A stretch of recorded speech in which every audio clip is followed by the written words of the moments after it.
everybody. Welcome to the 16th episode of Good Morning, Good Night. My name's Matt Demers. I'm here with my buddy Will Chobra. We are two esports professionals on opposite ends of the world, talking about life, talking about stuff. We pride ourselves in the subject flexibility of this podcast, but lately it has just been it's just been RPG talk. Lately it's just been, hey, how's streams going? How's Kingdom Hearts? How's RPGs? And then we just kind of like go off on a big tangent about mechanics and all that kind of stuff. So one day we will like hammer down the subject of this podcast, but I like how it is so far. Will, how are you this week? I'm doing well. Thank you for asking, Matt. I'm doing okay. It's forecasted to be one of the hottest summers in Korea this year. Of course, it would be the year that I return to Korea. Of course.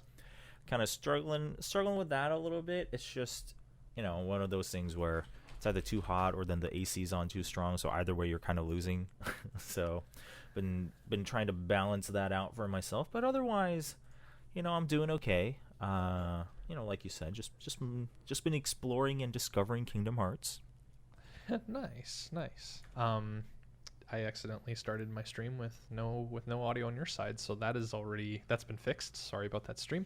I know, good to hear. I saw I don't watch a lot of streams sometimes, especially when I don't have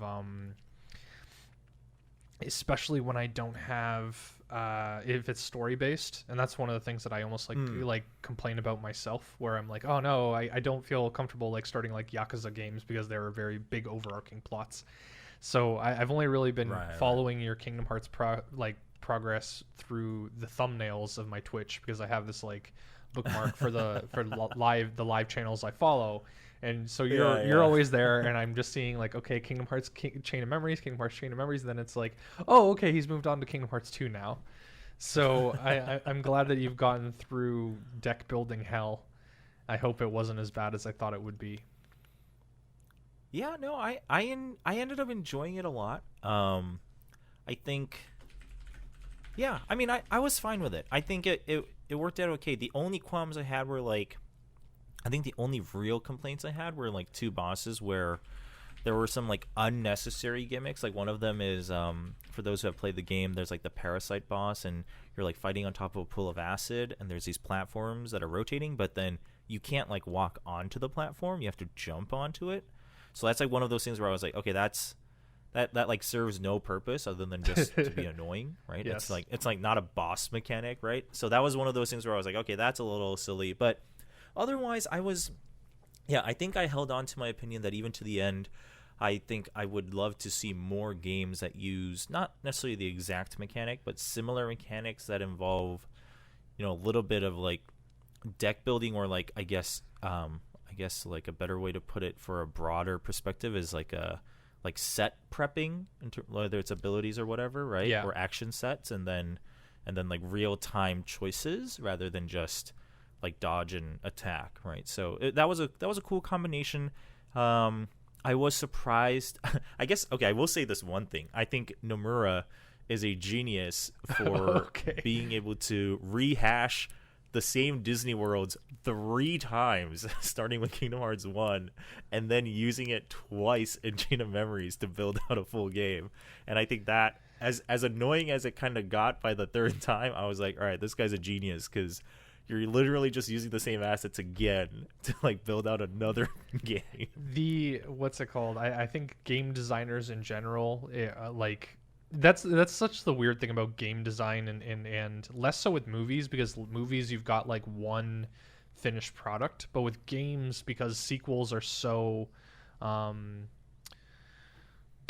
like sequeled more often, and you kind of expect more of the same in games. It's like you see reuse of assets and smart reuse of assets as like something that's just like so much more highlighted in games rather than movies. Like I'm even trying to think of like TV and that kind of stuff, and of course TV reuses sets for sometimes decades, but at the same time, it's like with games, like I said, I'm a big fan of the Yakuza series, and Yakuza is so much about content density rather than content breadth, and they have reused that map for like multiple games. I want to say they've reused the Kamurocho like main district map for like 3 games in the PS3 era. Really? And it's just like, Wow. okay, every time they will add, like in one game they added verticality, so they would add rooftops or basements or whatever, or Sure. underground malls and that kind of stuff. But for the main like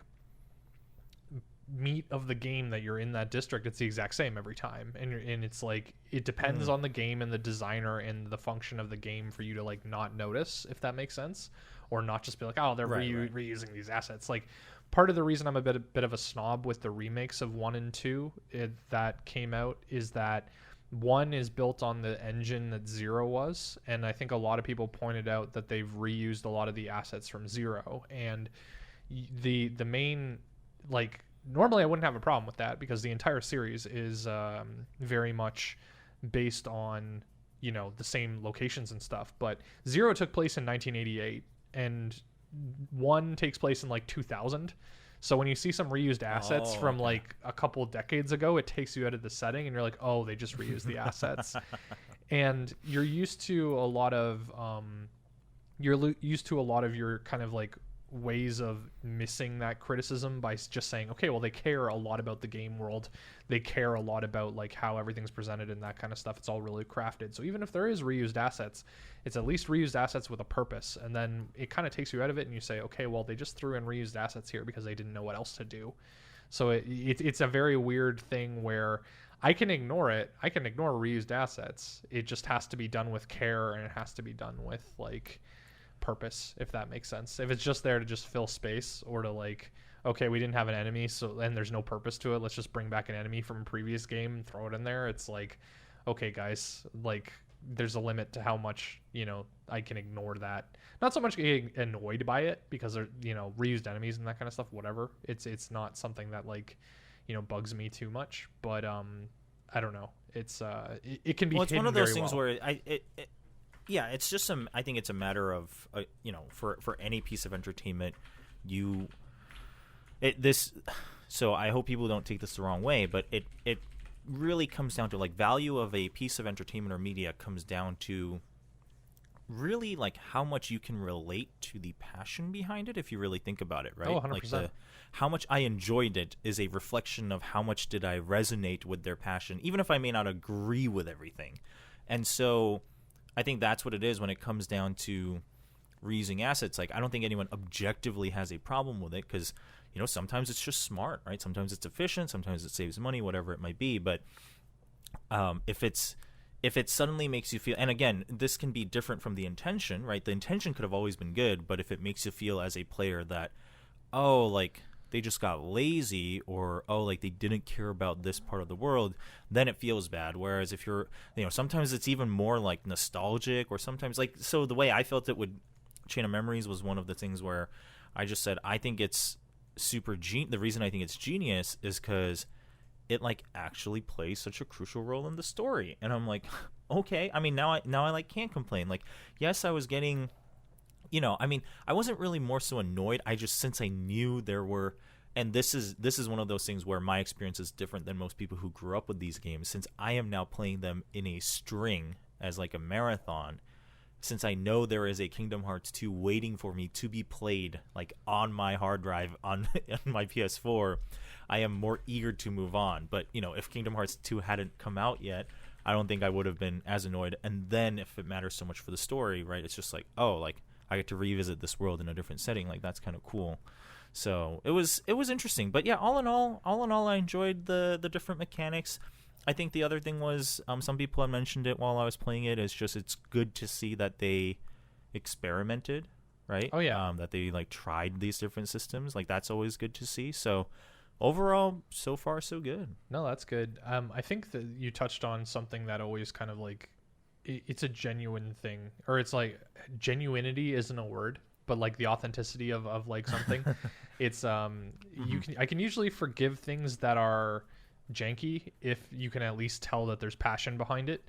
And I think that the converse of that, the opposite, is thinking like, okay, I can, if you're trying to tell me that it isn't there, if you're trying to basically make your product seem perfect when I know it isn't, And there's no kind of like admission that, okay, like we just didn't have enough budget, or something. If you just imagine, or if you just like present things as perfect and not flawed, I'm less likely to forgive you for that, because it's almost like it's like a hubris thing. It's like an arrogance thing. And I think that's an important thing that's coming out with parasocial relationships and like online content, or at least like content where people are very, like, the creators are very public people.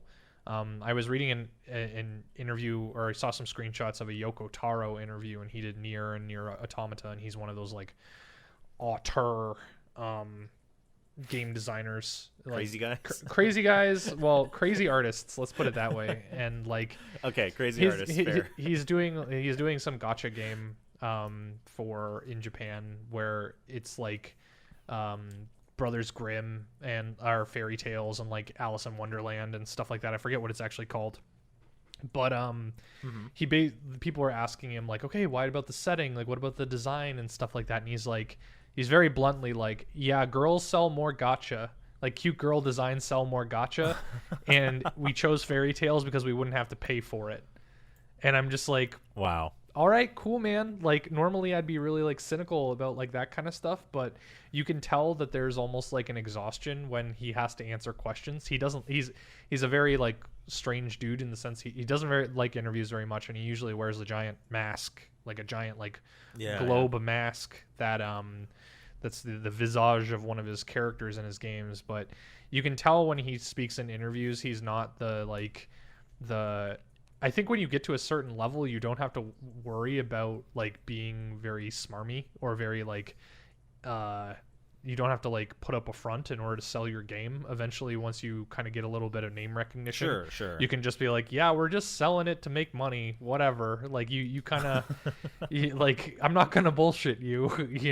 We got to make money, and making things with public domain subjects is really cheap. So have fun with it, like that doesn't like affect the quality of the game, if that makes sense. It's almost a weird thing where a lot of people will hide the fact that they want to make money off something because they think that it makes their product more inauthentic, where it's like, no, if you just like present it in the right way, it can still be very authentic, and it can still be very divorced from it can very much be divorced from the actual quality of the game. But it's wizardry, it's magic at this point, how you manage that kind of balance. Because like Hideki Kamiya, who does like Devil May Cry, who like created designed Devil May Cry, designed Bayonetta, works at Platinum Games. He's famous for blocking people just mercilessly on Twitter, where he's just like, no, this is stupid, you're blocked. And it's like, you can only get that kind of reputation where people like celebrate him for doing that after you've made quality. Because if you haven't made quality and you're like trying to like sell yourself as having made quality, people want to spend effort in order to see you get knocked back down to earth. They want to see you humbled. They want to see you like have to like eat your words, or like face consequences for your hubris. And so it's a very weird, like almost pleasant coincidence that, okay, he made some quality stuff and he could do it. He would probably be the exact same way even if he hadn't made quality stuff. He probably just wouldn't get celebrated for it.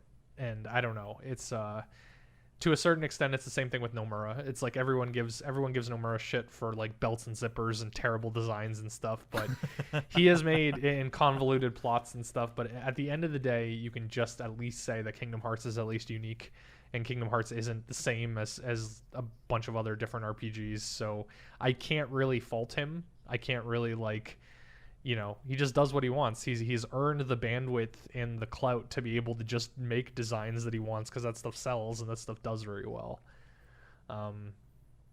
Chain of Memories is weird because it's a Mandela effect thing where I keep thinking that it came out after Kingdom Hearts 2, but it didn't. It came out a year before. It's very weird. Came out for the Game Boy Advance. Yeah, the timeline I'm learning as I go through. I'm trying to stay true to, or as much as possible, with like consuming it in release order, or relatively close to that. So I'm learning that things were pretty convoluted, and like you said, it was on the Game Boy Advance instead of the Sony systems. So obviously, like, many people missed out on it, which is crazy because there's so much that goes on. But yeah, overall, overall it's still pretty cool, and I'm all aboard the crazy plot train so far. So we'll see how that holds up by the end. So I've been seeing you doing like drawings, and I think we brought this up the last episode where you've been doing like almost doodles of like what is it just like a plot summary? I haven't been able to catch it. So yeah, is it just we call it the storyboard. Okay. It's more notes, but it's like it is a summary, but it's more notes. So like for instance, like some parts of it will have me like drawing in my own theories about like what I think is going to happen, but just so like I can come back to it if I need to. So that whole thing started back in the Final Fantasy, I think 8, where I started doing it just to like keep track of like characters and things like that, since Final Fantasy 8 does the whole like time jump thing. So I was just trying to keep track of like characters, and we started drawing stuff in it, and it's become a way for me to keep track of stories and flesh out my own theories as stories continue. And then also, you know, for people who haven't played the game like me, can, you know, kind of use it as a catch up. For people who have, it's just a fun way to look at like how I'm imagining the storyline going so far. But yeah, so usually like after each chapter or like world or whatever the division is for the game, I'll like draw in what's happened so far, and any like keywords I think I'll like try to list it there and then come back to it. No, I mean, like the thing is with streaming, it's so weird in the sense that you have to not only narrate your thoughts and narrate what you are trying to think about or process or whatever, but it's like I don't want to call it a gimmick because I feel like that's disrespectful to what you're trying to do, but that's what I'm going to call it just for simplicity's sake. Is like I love gimmicks like that where it's a way of visualizing your thought process as well, and it's almost like you're creating an ongoing tapestry of like what the journey is. And it's streaming is so weird because it's not about just the narrative of the game that you're playing, it's the meta narrative of you playing the game.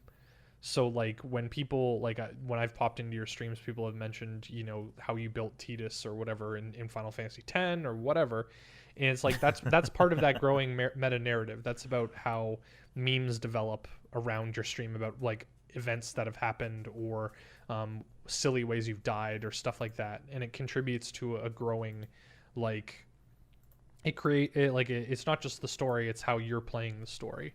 So like having little breaks like that and having like, you know, it's a good way to also divide up the stream. You know, it's a good way to finish a stream is to just be like, okay, let's contribute to this tapestry of a visual representation of how I'm like processing the game. Because I know you're probably like me, and like from what you've said, you know, you make theories and you kind of want to be proven right or wrong or whatever, and having that kind of proof to be able to go back on and reference is actually like really valuable, not just for you but for the people that are like, you know, watching your stream alongside you. It rewards them for paying attention. Yeah, I think it's also helped me, especially when it comes to these like older games and JRPGs, just given their like style of presentation and storytelling. It's actually given me a deep appreciation for like how nuanced storytelling and presentation is when it comes to certain video games and the styles. And actually a big thing for me is more so like when I stream, I'm just, you know, naturally I'm not paying as close attention as I might be if I was just playing just the game on my own, right? So in some ways it helps me like catch or remember details that I might be missing because maybe I'm interacting in chat, or maybe I'm just kind of scatterbrained and things like that. So it's interesting. Like you said, streaming it's not just about showing the video game, right? It's not just about playing, like even Let's Plays on YouTube's, right, that are recorded. It's not about just presenting the game, because otherwise then you would just upload the gameplay. So there is a level of interaction that makes it's, you know, at the end of the day, streaming is a show, right? And oh yeah, of course. I think something that oftentimes people actually forget these days when it comes to streams, just because it became so commonplace, and also it's so easy to do. And I guess the intention is you can be more intimate than in other programs, but at the end of the day, it's it is a show, right? That is, no matter how much it might seem like it's not, for people who do it regularly, it is like at the very least somewhat curated, right? People who might be just coming on now and then to do like live vlogs, it might not be as curated, but I think so there's some level of crafting that needs to be done, whether it's like you said, whether it's bringing in these other like segments or like quirks that you want to have on your stream, or whether it's how you present or how you act during a game. Like that's a good reason why I am really bad at streaming multiplayer games, because I like don't have the brain power to balance like all of that. I can't focus on like trying to play the way I normally do and then trying to win and then like trying to make it entertaining. I'm just very bad at that when it comes to multiplayer games. Well, I mean, like that's the thing with like that's the pick two, or like pick as many as you can of streaming, is you're either entertaining, you're good, or you're both. Or the stream itself is a very entertaining place, and I don't know, it's always a complicated thing. But like I want to touch on something that you mentioned earlier, where you were saying that you because you have to do these drawings or the storyboard, you're paying attention more in a way that lends itself to it. Like when I like yesterday I shotgunned a manga called Chainsaw Man, and when I'm reading something for myself, wow, yeah, it's like 70. That is a title. It's like it's like 70 chapters. It's not a big deal, but no, the okay. Yeah, Wow. it's a bit of a convoluted. I'm not going to explain it too hard, but it's pretty good. All right. But the point is like when I'm reading it for myself and when I'm reading it just to like have fun, I'm almost like not doing that full deep dive of paying attention to certain characters or paying attention to the arc of like the entire, like it's not like I'm looking at it like a creative work and trying to analyze it like that. I'm more just like reading it specifically for entertainment. So with a stream, it's all kind of different. Like I've been debating doing kind of like a similar journey to yours with Final Fantasy, only with Dragon Quest, where I'll play all the Dragon Quest games in order. Mm-hmm. And being able to, like, you playing Final Fantasy VIII means that you're able to compare certain things to Final Fantasy VII and how people have grown and how developers have, like, how people have made things in a different way compared to the previous game, or may have, like we said, reused assets or whatever. In that case, I would be looking at things with a more critical eye. And it's almost weird in the sense that, like, I don't know if stream viewers like expect that critical eye all the time, or expect that kind of like expertise from the people that they watch. Now that I'm like saying it out loud, I didn't really plan this point very well, but now that I'm saying it out loud, I guess it comes down to the streamer, right? But at the same time, it's like that's on the streamer to recognize that that's what people come to them for. That's what people value. And it's almost like if people aren't telling you that, and you just like do it for some things and not for others, it's like, oh gosh, like I don't even know why people like me, kind of thing. Yeah, Sure. Yeah, it's about setting a proper expectations, and again, it comes down to like having a set style, right, and having the right audience. Like you said, it's not that objectively, like on the website Twitch, like people look for X, exactly, right? But at the same time, if you grow accustomed to a certain channel, or if you as the broadcaster get accustomed to a certain style of presentation, not that it has to be that way for like every single thing you do, but you want to have some, something that works as an anchor. And I think for me, just because I enjoy not necessarily like reverse analyzing all the time, but I enjoy trying to like find symbolism, or especially for like convoluted plots. I like just tracking it as my own little kind of investigative I guess exercise, like detective work, whether I'm right or wrong, kind of being secondary. Obviously I would like to be right, but more so than it being like I want to get it right, it's more just, ooh, like this is part of the fun for me. Like it's the same with movies. If I'm watching something that is clearly like meant to set up for a twist, but you don't know what it is yet, I'm like, okay, I'm pretty invested, so I'm gonna try to keep track of all the characters. I'm not gonna, especially the first time I watch, I'm not gonna rewind like every time to catch everything, but I'll like do my best to make mental notes and try to notice details and things like that. So it's been fun. And for, I guess, Kingdom Hearts is for even for me, who, as a person who hasn't played it ever or even seen much of it, I knew that the whole thing about Kingdom Hearts is that it's so convoluted story wise. So it's just like a perfect match for that kind of experience. Yeah, and I think that kind of tying it back into our previous topic, once you've kind of like broken that barrier of knowing like what you do and like knowing why people like you, it's almost like it doesn't become something to exploit, but it becomes something you can be like comfortable in your skin about. Like we were talking about Nomura and Kamiya and like all these kind of like auteurs, and I think that's part of what I find interesting about streaming is it's almost like you're creating this auteur environment with like hundreds and hundreds of people, where people aren't necessarily like knowing what makes them special until they find out via an external audience. And maybe that's a little bit cynical, and I don't mean to say that like people don't have any like confidence in like what they are, but I don't know. I always think about bigger streamers and how they like feel they might get trapped into a certain style of streaming or a certain expectation of streaming, and then as they get older, that kind of changes, or their priorities change, and they feel that they either are locked into a certain way of streaming, or that kind of thing. Like I think that's probably that's one of the more interesting things about streaming as an industry is we are seeing the complete evolution of it in real time, and it's such a compressed timeline where we're able to see the maturation of that industry like all at once.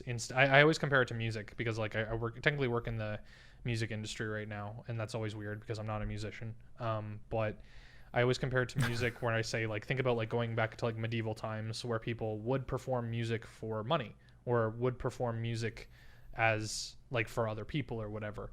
The whole timeline of going from that to rock stars and the Beatles and Led Zeppelin and the rock star lifestyle to now where we're trying to figure out how to make digital fair for all parties and make people make it accessible for as many people as possible. And then you've got people like chill hop is a big genre for this, is that you've got people that have either pirated Ableton or FL Studio or another like digital audio environment, like creative environment, and they're making music on their laptop.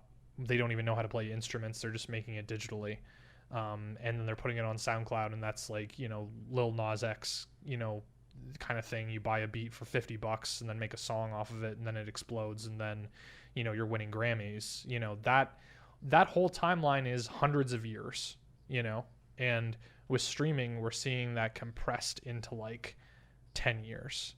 And that's just like super crazy to me, where you've started these people, or like you've started with these people that the technology is not there. You started with this technology that is barely functional, people using Winamp in order to stream audio, and then oh my god, video, are you kidding? Getting 480p, that's nuts. And then 720p, and then it's like 720p 60 frames per second. Holy crap. Like you've got transcoding. You've got people you've been able to like change the quality on the fly. You've got, holy crap, 1080p 60, 6K bitrate, and then like people being able to like make livings off of it. And then you've got people making livings off of it is like this giant almost community celebration where you're like, I'm so happy that these people can actually like make a living for it. And then it almost like 2 or 3 years later, it's so saturated at this point, and it's not as like community celebration of like, I don't want to use the traditional like selling out or going corporate kind of wording there, but it feels different. It has a very different tone than it did 5 years ago. So like I said, it's very interesting seeing streamers like evolve as people, and game designers, I would say, probably have the same problem where people want them to make Kingdom Hearts 1 over and over again or something like that if they really like that game. And then 20 years later they're like, okay, let's just break it. Let's just all break it. Let's make it something different. I have enough money to like absorb a flop. I have enough clout that I'm not going to get fired if I make this one weird game. And I imagine we're going to like reach that point with streamers soon, if not already. I mean, I think it's, yeah, I mean, I think it's any I guess, career where you're putting your own creations out there, right? Generally, obviously, like the arts, speaking very broadly, whether it's music, whether it's art, as we think of traditionally, like drawing and things like painting and things like that, whether it's actors, streamers, even game designers. I think it's a matter of, you kind of have to make a pretty cognizant choice early on as like step one of, do I want to specialize in one like style? And to put it negatively, you're pigeonholing yourself, but sometimes it works out for the better, right? It creates a very strong brand. And I think you see that, like, for instance, even with actors, right? A lot of times a big concern is your first big role, right? Or your first role in a big movie is what defines you. But then some actors and actresses have put in the effort to make sure that they are like better known for doing all these different roles. And then some people just accept, they're like, all right, you know what, this is just, in fact, I think I'm like best at this character. So like, this is the type of character I'm just going to play every time. And so every time you see another movie from, whoever, you're like, oh, I kind of know how the story's going to go, because they play the same type of character every movie. And that's fine. Maybe I like it, maybe I don't. Everyone makes their own choices. But like you said, at a certain point, some people want to make that choice or to change. And I think that just comes down to, if it's just a choice you have to make. There will always be a risk involved. And so if you have the, ability to take that risk, whether it's financially or with the moral support of those around you, then by all means, more than encourage it. But if you don't, then, there are other things to consider. And that's that part, I would say, while the motivation and I guess the actual choice itself might be different, it's like the same with any career, right? If you ever want to make a change or like switch directions and things like that, some people have the luxury of having that choice, and some people don't, or at least not at the same time usually.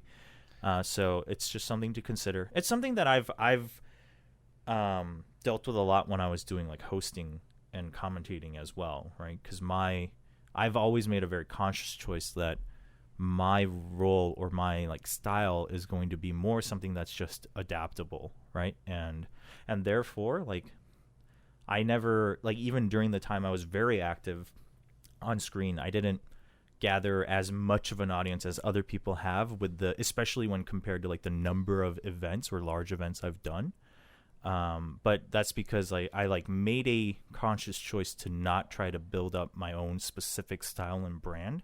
And to, I guess, divulge briefly on that, it's partly because I didn't think I had anything that I could really commit to long term that I could pull off very well. And at the same time, I was always more interested in the production side anyway. So I wanted to fill in that role of, I want to learn, like, I want to be the best I can be in this, but also because I want to work for like the bigger product eventually from a different role. So I made that choice, but then there are like, plenty of other commentators and hosts and on-camera talent that have very, very strong styles. And so sometimes they will be much more heavily favored than people like me, but then other times, some shows are like, oh, like they're great, but they're just not for, what we're going for, right? And then sometimes people like me who may not be that strong, I may not get, as many clips and highlights and threads about me if I do an event. But I know that I can build up a trust with the production crew. Whereas, and not to say that other people like don't have good relationships with production, but again, it needs to be a good lineup, right? Of like, okay, we know their style and that's what we want, and we can work around that. And therefore now that on-camera talent can also be more comfortable. They don't have to like force a different character. Whereas for me, it was like, you know what? I'm just a blank slate. Like that was my thing. I'm going to go on. And the few times I had to force more characters, it didn't go very well. And like, I did it if it was requested, but it didn't go very well. And that's fine as well. 'Cause that wasn't ever, that's not what people expect when they see me. They almost expect to like kind of forget that I'm there, not in a negative way, but right, because I'm my whole thing was always melting into the background and setting other people up if I was on camera. Well, I think a lot of it comes down to how you commodify yourself. It's a lot of it if whether you can be like aware of what value you bring, and it's whether you're like comfortable with that being your what you bring to the table, I guess, and how you kind of like separate that from you as a person. Like I guess I think about like character actors, like you were saying, we mentioned character actors before, where you are fine being typecast because you realize that, okay, well, I'm probably not going to be like the the Academy Award Best Actor, but I have something that I'm really strong at and something that I'm really good at, which are both the same thing, and something that I'm comfortable doing over and over again without like burning myself out. Or at the same time, I'm comfortable it just being a job where I do it, get the paycheck, and then I'm a separate human elsewhere. I read something about the actor who played Carlton on Fresh Prince of Bel-Air, Alfonso Ribeiro, and apparently he didn't do anything after Fresh Prince, or many things after Fresh Prince, because he didn't want to be typecast as Carlton. He didn't want to be typecast as like a very kind of naive, wide-eyed dork, if that makes sense. And I have all the respect in the world for people who, have standards for themselves, or who at least live to their principles, because like even if he was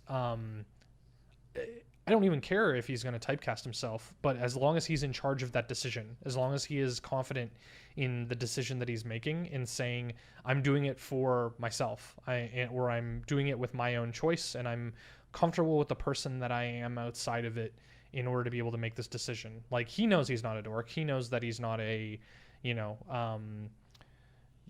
all those qualities, I guess. Maybe he's afraid that other people would see him like that. Maybe he just has greater ambitions. It's like for you, when you said that you wanted to pursue production and that kind of stuff, it's like you knew what you wanted to do and where you wanted to go eventually. So it's almost like it isn't that painful of a concession, I guess, to like fill a certain niche, if that makes sense. Like, I don't know. I look at some developers or some creators and they're like, yeah, I make schlock.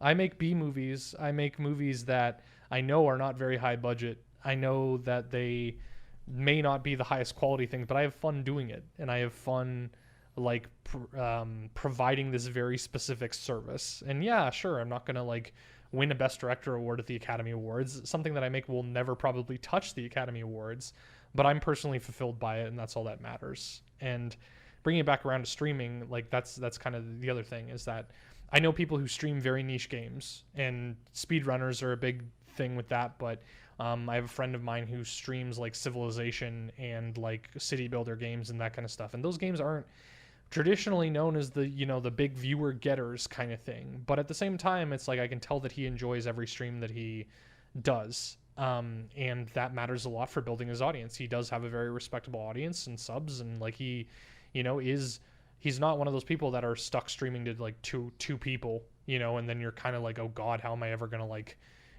make this grow kind of thing. But I can respect that, because he's doing it on his own terms, and he's doing it because he enjoys it, and that's what he wants to do. I think where I'm going with this anyway is that with streaming, it's almost that typecasting and that kind of identity is put on you a lot easier, or it's a lot more visible. It's a lot easier to see or find out, where in other aspects of working, it either might be more private, where you can kind of figure it out yourself without other people telling you, or you might not have such immediate comparison as being like, okay, I have reached my plateau as a streamer. What are other people doing that are more successful than me? And then you look at it and you're like, I really don't want to do what they're doing, but again, I've reached my plateau. So I don't know if I'm making a cognizant point with all of this, but it's I don't know. Streaming is just intensely interesting to me, and that's why I stick around it, and that's why I like. Well, I guess I'm wondering, do you think it's more pronounced than, say, like actors? Because I think it's pretty pronounced in any media that is on screen, or I guess like on a type of stage. Yeah. Right, because like actors, I would view it like if I see someone in like a horror movie role, right? Yeah. Like to me, like unless they're like terrible at it, then I'd be like, oh, they're like terrible at it. But like they like I kind of view them that way, right? And we know of many people in like the movie industry that have either benefited or felt that they were disadvantaged because of something like that, right? I think yeah, you're right in the sense that, when you mention actors, I'm like, yeah, of course. Yeah, what am I saying that I think what I'm trying to communicate is streamers maybe have like a little bit more immediate feedback from their audience, where actors can kind of insulate themselves a little bit, where they're not getting like direct like feedback in real time. But that's just something that's unique to the medium rather than unique to like the like art form in general of performing. I don't know. I think there's going to be like a lot. Right. Like I think in like. Well, I think Sorry, continue. I guess the reason I brought that up is because I think a lot of people see streaming as different. And the fact is, objectively speaking, it is, right. Like you said, first of all, just the medium itself works in so many different ways, right? It's like fully digital. Most streaming platforms are heavily reliant on like instant interaction and feedback. But the way I see it is, generally speaking, like at the end of the day, it's performance art through a screen. Yeah. And like that like core doesn't change. So the reason I say that is because I think I see a lot of people either get scared because they think it's so different, or they think it's like there are other shortcuts because it's so different. But I would argue that like the baseline like thought process or choices you have to make still kind of carry themselves, whether it's movies, TV shows, musicians, or streaming. And the only big difference would be, I guess, it's like easier to start streaming because as long as you have a working computer of the current like generation, you can like do it, right? Yeah. Whereas you can't like get on stage to sing a song all the time. So that would be the only, I guess, like big difference. But I would just put that out there for people who, whether you're considering streaming, et cetera. And again, we've talked about this before, but there are people who just stream as a hobby, and like that's a totally different thing, right? This is talking about people who are trying or currently have made it a career for them. I would say that it, maybe it's not that different is how I view it. Where I think a lot of times we get kind of distracted by the fact that the bells and whistles seem different, or they are different. The bells and whistles are different. And so we feel that we have to view it very differently. Whereas I think maybe the nuances can be a little different, but the ultimate choices you have to make or the questions, I guess, you have to ask are the same. Not the choices, because the choices are subjective, but the questions you have to ask or like consider are not that different from other traditional avenues of media. Yeah, I just think about like when I read about people like creating a comic or a manga from scratch, or like putting on a play or getting a movie together, it's like I think part of it is also the immediacy, where like I saw a video by one of my favorite YouTube channels about how, sorry, 1 second, needed to clear my throat. They created a movie over like 5 years, and that was part of their problem, where they were like, oh god, it took way too long to make. But they made like a feature film, and it's on Blu-ray and stuff, and they particularly aren't like, they realize that it's not good. Like they're just like, yeah, we kind of fell flat in a lot of places, and it could have been better in this and that and whatever. But it's completely like self-published, and like it's ultimately a completed product. But for me, I know that if that was that torturous, I would probably not complete that project. And that's probably something like the immediacy of streaming is probably a little bit easier as well. Like if you're a playwright or if you're a novelist or something, it's still like a longer haul, so to speak, whereas streaming is like a continuous platform, or like a continuous like product that you're building. I really like that aspect of community building with streaming, or at least like thinking about things like bots and things like managing a Discord server and getting emotes and whatever. I love all that like auxiliary stuff to making a stream work. And that's potentially why I haven't developed my stream as much, because I get caught up in other things. But I don't know. It's like I may have lost my point a little bit, but that ease of picking up and putting down, and that ease of like just jumping into it and maybe doing one or doing something, like just doing things casually, is also part of like you have endless amounts of evidence of people doing it right and people doing it wrong, which is like you said, or sorry, like I said, when you're confident in like what makes you a commodity, you have like this constant feedback of evidence from other people and yourself, and it's just it's interesting. It's very it depends on the type of person to be able to process that properly. It depends on a person having a good floor of confidence and a good like support network to be able to like not just get lost in it.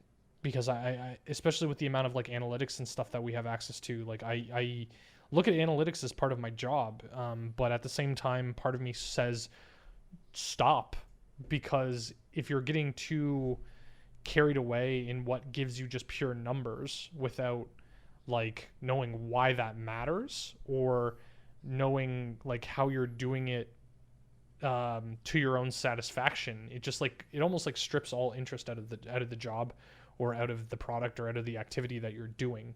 It's kind of the same thing with actors. It's like if you're going to be a typecast character actor and you're going to do a character or role that you hate, or not hate, but like you would rather do other things, but you're fine getting that paycheck and like going back at the end of the day, you still have to have a lot of things in your off hours that like validate you as a human, besides, you know, your ability to act. So I imagine some actors take a lot of pride in, I did this role really well, and I am, you know, a role model to, you know, younger actors, or, you know, I have got this Oscar, or I am a multi-Oscar winning actor or actress, whatever.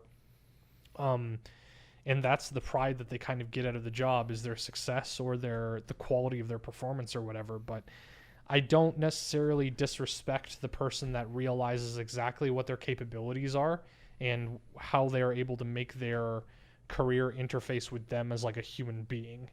If they're just doing it because they like, it goes back to Yoko Taro, I can totally respect that man for just saying gacha makes money, and we don't have to pay for licensing for the subject matter. Because, you know, as I grew up, I'm just like, okay, that totally makes sense. That's something that if you're tired enough and exhausted enough at trying to like make the process work, sometimes you just got to be like, yep, this is the most practical thing we can do. I don't know. I kind of rambled around in circles there, and I'm sorry I got a little bit lost, but at the end of the day, streaming is very interesting. And that's why I keep working in the industry, at least. Yeah, I mean that much I think everyone can agree on. Yeah.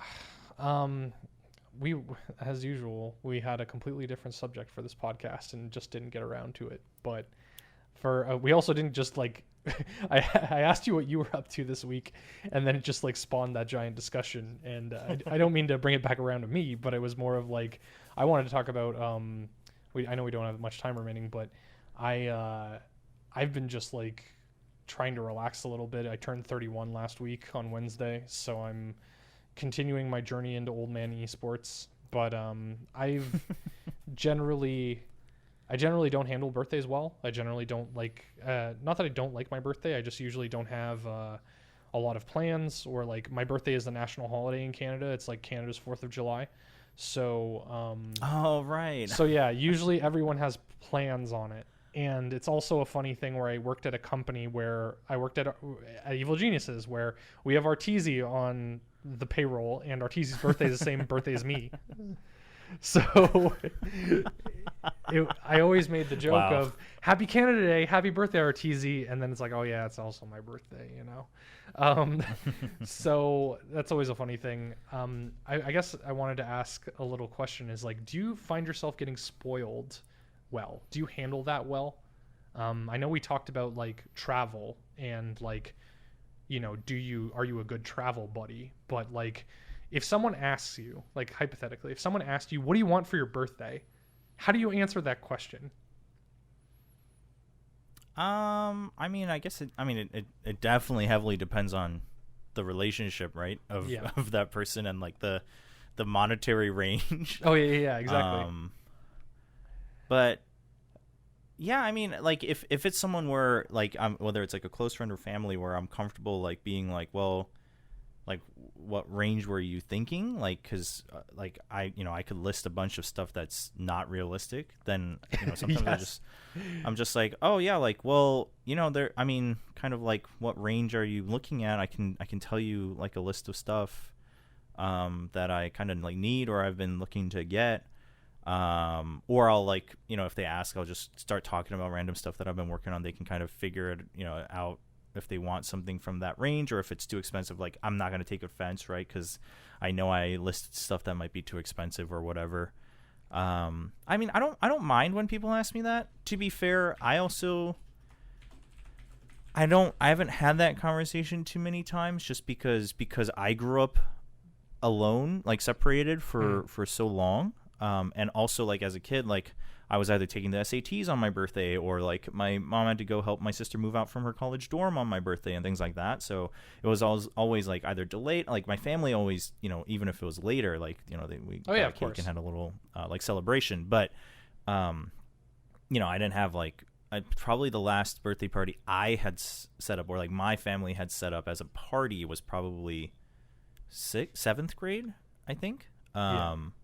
So after that conversation itself would never occur too much, because if my friends wanted to do something, they would prepare it as not like a big surprise, but just like, oh, we'll just like figure it out on our own. Yes. And if it happens, like, I'm appreciative. I guess I'm not like, I don't know. I mean, I'm not like waiting for it, but I'm also not like turned off by it, or like kind of, I guess I'm not, pushed away from it, I guess, because I know some people can be, and that's fine as well. But that's the thing, is I didn't want to like paint the picture of, oh, I've always had shit birthdays, so I hate my birthday. No, it's more of it's more of just like, especially as you get older, the question of like what you need as gifts is always a weird one for me, because it's like I don't even feel comfortable asking for money, because like as you get older, you're just like, okay, you go from like wanting like toys or whatever, and then eventually hit a part where either the thing that you want is too expensive for one gift, so you just ask for money in order to pool it together in order to get that gift, or you just need like things for incidentals, where you're just like, I actually need socks and I don't want to spend money on socks, so if you would like to buy me socks, that would make me happy. But it's a very awkward thing, because like, I don't know, my parents asked me what I wanted for my birthday this year, and you almost think I should be saying, to be polite, I should say nothing. Like, I should say, no, you don't have to get me anything, But at the same time, it's like, I'm mostly coming to terms with being okay with being spoiled, or having like energy put into me, if that makes sense. Like, it's a thing I'm working with a lot with therapy, where it's like, I have a bad tendency to just like deflect that energy away from me in order to be polite. And then, but the thing is that like, the thing is that if I was doing that and I was cool with not getting that energy, that would be fine. But at the same time, I'm deflecting it because I think it's polite, but I'm also feeling like I want it, and then I end up feeling guilty that I want it, You're like, oh, you're supposed to be like, you're supposed to be polite, and you're supposed to deflect, and you're supposed to just be like, oh, just talking to you is enough. But you're like, I kind of do want, like a cake, or like I kind of do want a present or something like that. Like that would be nice. And it's not the type of thing where you're like counting the dollar like value of your presents and being like, oh, I didn't get as much last year, or I didn't get as many. And it's like, because like you don't want to, you don't want to be that like Charlie in the Chocolate Factory, right? Like vision of a spoiled child kind of thing. But I don't know. It was a very weird birthday this year, where I was just like, Mom, Dad, I love you both. Here is an Amazon wish. Like, I just went through my Amazon wish list and was like, here's all the stuff that's under $100.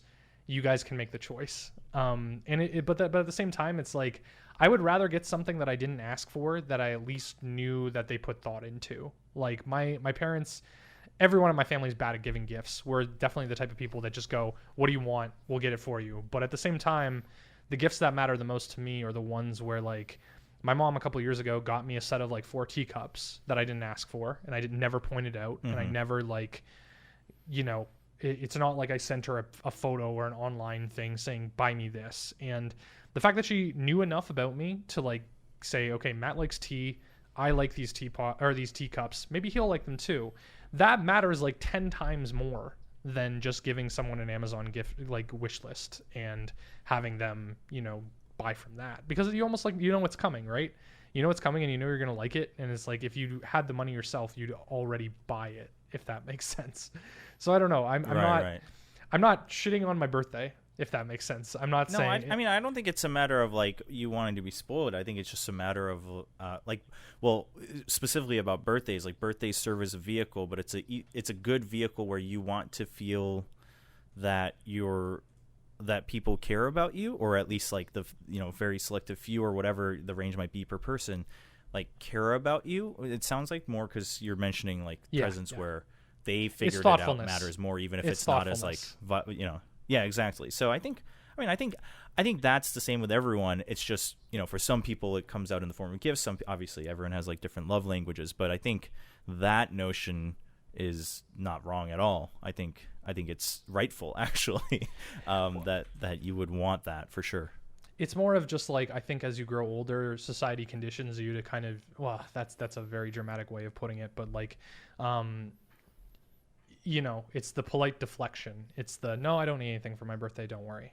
Or maybe that's just my family. Well, I think that's I think it's family and cultural, right? For example, Korea used, not as much anymore, but still compared to like, especially compared to say American culture, Korea always has a major problem with like modesty as king or queen, right? So like you always should be modest no matter what. And if someone's like, oh, you're so good at translating, I'm like, oh, no, I'm really not, right? Like, and it's like at a certain point you're like, well, actually maybe I do want to be congratulated because I actually did a damn good job. Yeah, exactly. Right? So it starts to build up on you. But I think it's definitely much more cultural / family, or like the friends you have, things like that. Because I've seen people in similar age groups as us where like they're even like more blunt about things like that, of like, I want to be showered with like love and care during like certain special days or things that matter to me, and sometimes I'm just like, wow, like I actually look up to that, right? Because I'm not like that, but I think that it comes,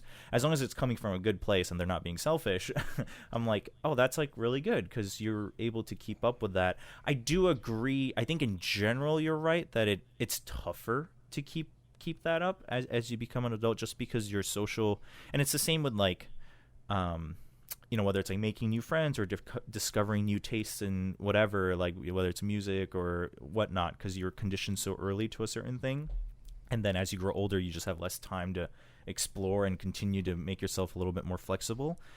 So I think you're right in that it's definitely harder, but I think it's also heavily like family and or culture, like environment, for sure. It's also a thing where like if you're the type of person that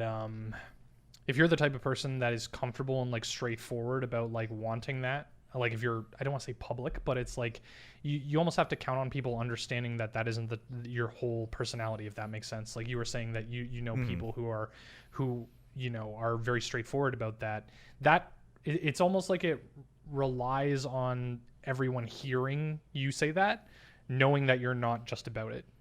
And it's much easier to deflect because it's safer, if that makes sense, because it's almost like it can't be taken wrong, or it's universally like a positive quality to have is that humility. But it's almost like if you're using humility in order to deflect from like actually needing what you need, if you're saying, well, okay, I'm not going to actually like communicate my needs from the people that care about me or whatever, because I'm more concerned about appearing humble and appearing like I'm fine, it doesn't really solve your problems. It doesn't really like, it only makes that problem worse, because everyone just thinks it's fine, So I didn't really want to get too like deep into a therapy, thing, but it was more of just like a weird, I always, this year was a very much a better birthday than usual because I embraced this a little bit more.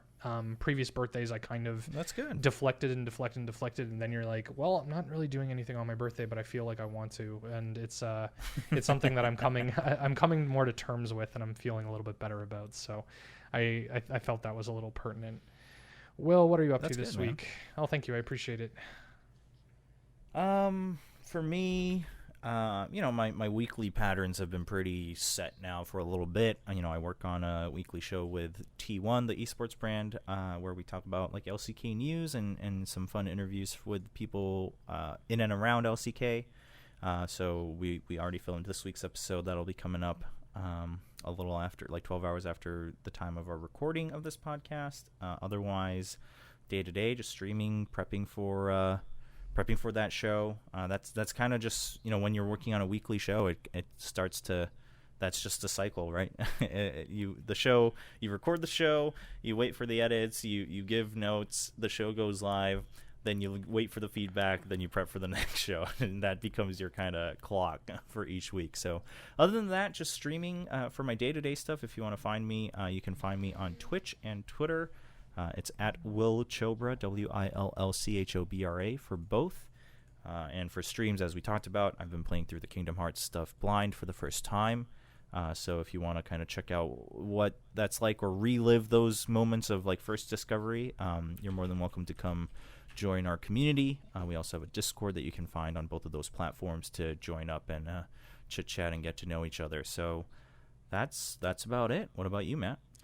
I'm not up to much, to be honest. I'm doing some work for Chillhop. I think I mentioned last week we signed a DLC deal, so that's pretty cool. So I've been kind of like working with that in order to try to like launch it. And mostly it's very weird going from my streaming like ambitions to planning streaming for a company, because even though I haven't developed that myself, I feel very confident in my ability to be able to like intuit what we need in order to make it work. So I'm always fighting a little bit with myself to be like, okay, this isn't your product. This is the company's product. You need to, be a little bit mindful of that. But it's always interesting in the sense that like, we're talking with more and more companies like outside of us that are really excited about like what Twitch and what like streaming culture has to offer. So being able, like, I'm always more engaged when I'm working in when I can pioneer my own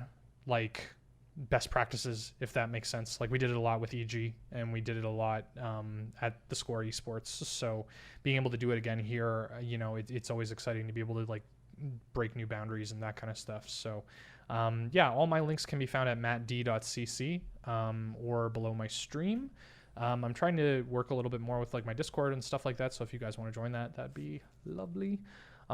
If you want to listen to the podcast and our previous episodes, you can check out gmncast.com. Or you can go to our subreddit at reddit.com/r/gmncast.